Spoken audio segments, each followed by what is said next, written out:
الحمد لله وكفى وسلام على عباده الذين اصطفى أما بعد فأعوذ بالله من الشيطان الرجيم بسم الله الرحمن الرحيم ولله على الناس حج البيت من استطاع إليه سبيلا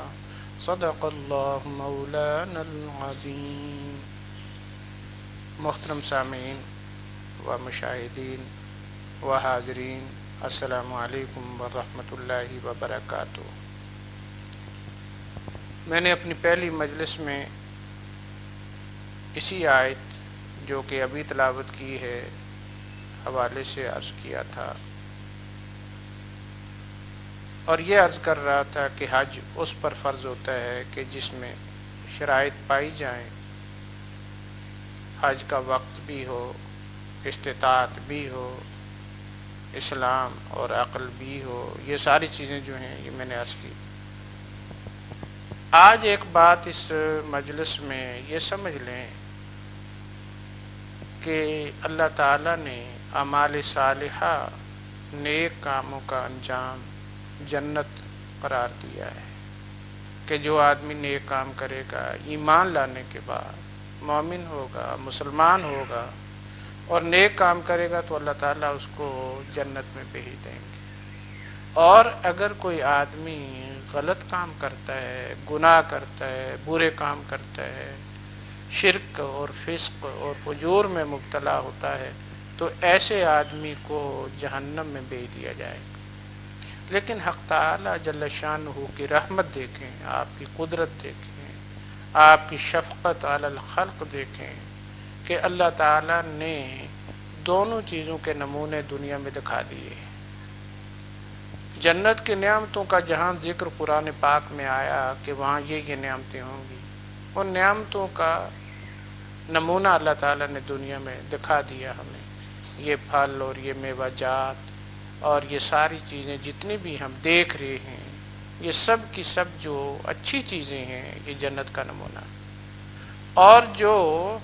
بری چیزیں ہیں، جو نقصان دہ ہیں، جو موذی ہیں،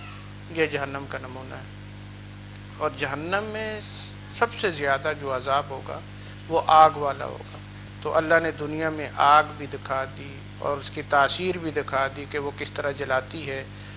تو اس سے بچنا مشکل ہوتا ہے۔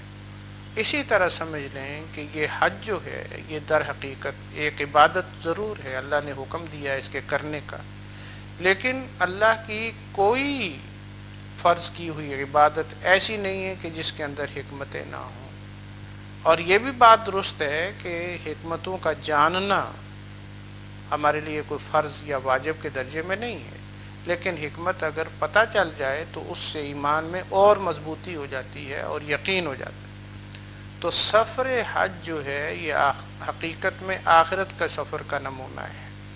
مثلا ایک حاجی کرائے کے لیے پیسے اکٹھا کرتا ہے، 5 روپے 10 روپے کر کے جمع کرتا ہے، تو یہ ایسا ہی ہے کہ جیسا کہ ایک شخص نیکیاں جمع کر رہا ہے، ایک نیکی 2 نیکیاں کر کے وہ جمع کرتا ہے آخرت کے لیے، آخرت کے ذخیرے کے لیے۔ تو اب یہ حاجی بھی اسی طرح پیسے جمع کرتا ہے حج کے لیے، اور پھر اس کے بعد گھر سے رخصت ہوتا ہے تو اعزاء اقربا رخصت کرنے آتے ہیں، پھر ایئرپورٹ تک چلے جاتے ہیں۔ تو یہ بالکل ایسا ہی ہے جیسے ایک آدمی کا جب انتقال ہو جائے تو اس کو گھر سے نکالتے ہیں، اس کا جنازہ پڑھا جاتا ہے، کوئی گھر میں رہ جاتے ہیں، کوئی جنازہ پڑھ کر چلے جاتے ہیں، اور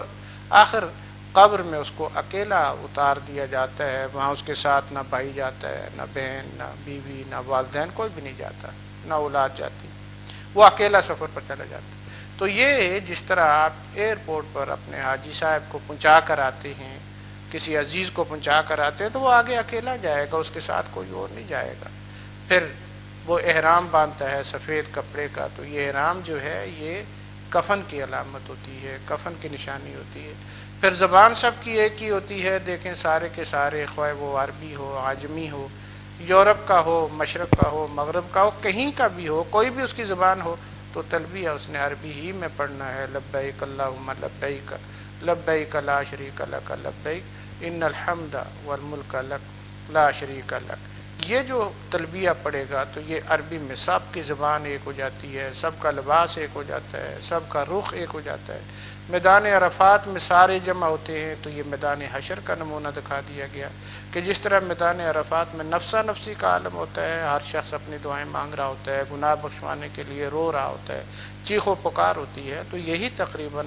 منظر ہوتا ہے میدان حشر کا۔ تو میدان حشر کا منظر بھی دکھا دیا۔ تو یہ سارے کا سارا حج جو ہے، اس کو آپ غور اگر اس پر کریں ایک ایک اس کے عمل پر، تو وہ آخرت کی نشانیاں ہمیں دکھاتا ہے۔